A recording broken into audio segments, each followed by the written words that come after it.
They can work around depending on the situation against Blacklist International, so it will be a lot easier for them to pull this off for this game. Yeah, I think going in from the break from game 1 into game 2, I think the biggest thing with Guyu was like, actually, I did not have a great game. Let me bounce back. Give me my Umbrosa. Let me fly. But talking about the early game so far, we are almost having a first blood between these two teams as they are going Oh, so look at how aggressively. LBV gets picked off, and Golden Kite, a nice little rotation.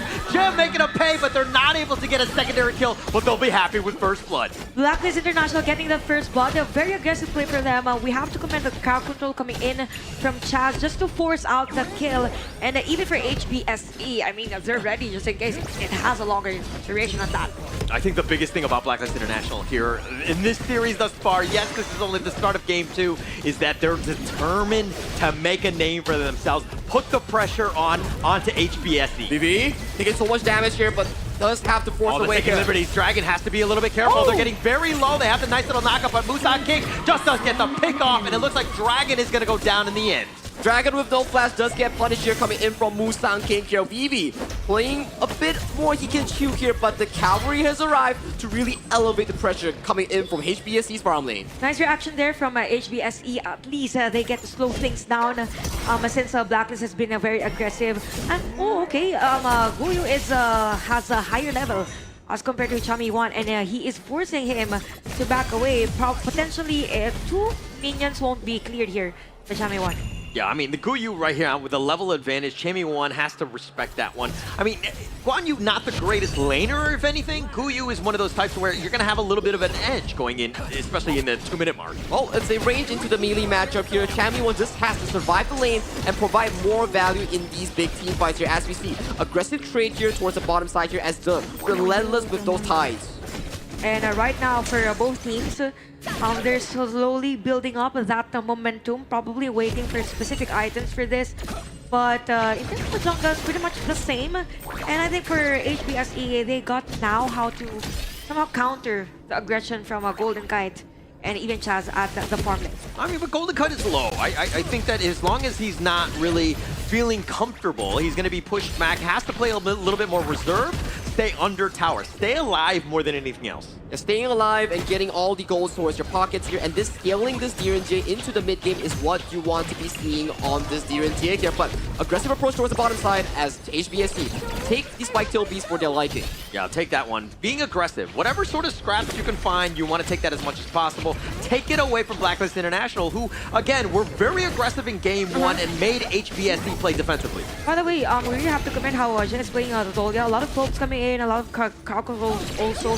As a way for Blacklist International, they're a bit pressured on how to play around against a Dolga, given the fact that we haven't seen that much of a big team fight yet. That Dolia definitely plays in favor coming in for side HBSC, whereby it's equalizing the lane out pretty darn decently. As you can see, goal lead, even though Blacklist had the first blood, it is still in Oh, favor. they finded the Ruined, and it looks like he's got that fatal frenzy. He will be fine. Guyu's going to be backing off. Musan King is there, and nobody wants to join that party. It is much of a 50-50 trade thus far, but goal lead in favor currently of HBSC. They are taking much more of the neutral resources here from the hands of Blacklist International here. But 4 minutes has arrived on towards the dot here. What will we be seeing here coming in from both teams? What is the priority on this Tyrant? Probably for the Tyrant, it's gonna be HBSE. For Blacklist International, definitely they need to do like a trade. Same as to how HBSE was playing in game number 1, but I don't think that there's an opportunity for them. So yep, HBSE is on a lead on this one. Blacklist International still finding that tempo and the momentum to get back on being aggressive.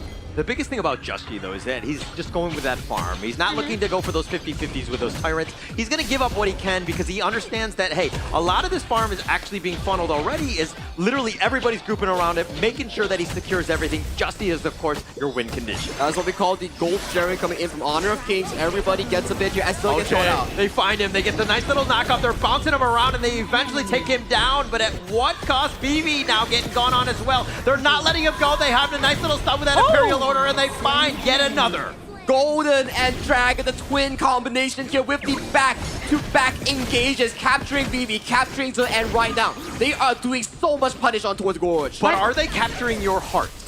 Of course they are. By the way, Dragon already built the Venomous Staff for the Mai.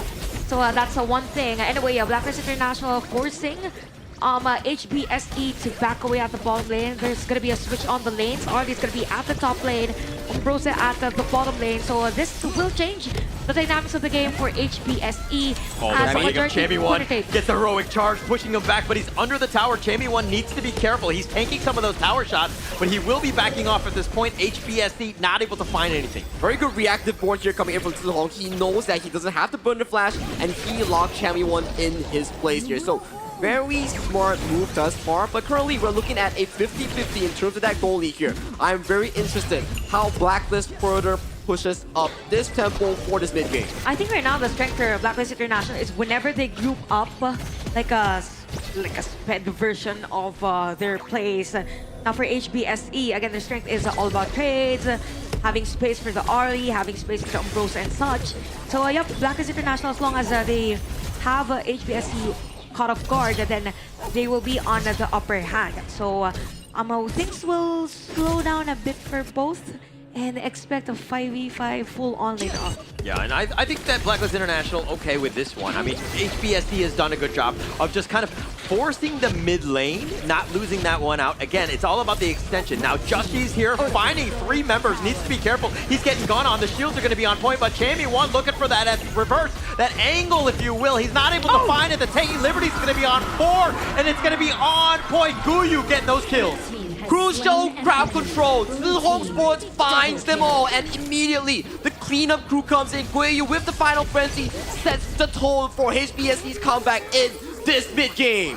What a great usage. Let's watch the replay. Okay. Justy survived this one, and Chammy One was there, but look at the knock-up from Jihong's kill, even the second skill, the Taking Liberties. Was that 4 players? Yeah, 4 players. 4 players from Blacklist Yeah. International, yeah. Thanks for the answer, the crucial crowd control times 4. Yeah, this is the problem, right? You cannot be grouping up because, again, the Yijing from Jihong is just super scary. You got to understand your position when those team fights are happening. And Musan King looking to go in, finds Justy, though, not able to do enough to do the damage. The board is not going to catch anyone, but Chammy One now looking to go in, and it looks like Justy getting a little bit low. He's going to be picked off, and Musan King in heaven and earth, moving everything, going in, and they find 4 members of Blacklist International. Back-to-back 4 members here, and another triple kill goes into the hands of Zihong in towards that Yixing. He is just so darn indestructible. Yeah, masterful plays from Jihong on this. Has the venomous staff. They're going for it. Players from Blacklist that will be respond in seconds now. I mean, HBSE looking to just end this game. Chammy One, does he have enough to just survive? But the crystal is going down, and HBSE will take game 2 and even the series. 8 minutes, 15 seconds. You could tell how angry they were when they lost that game number, and they amped the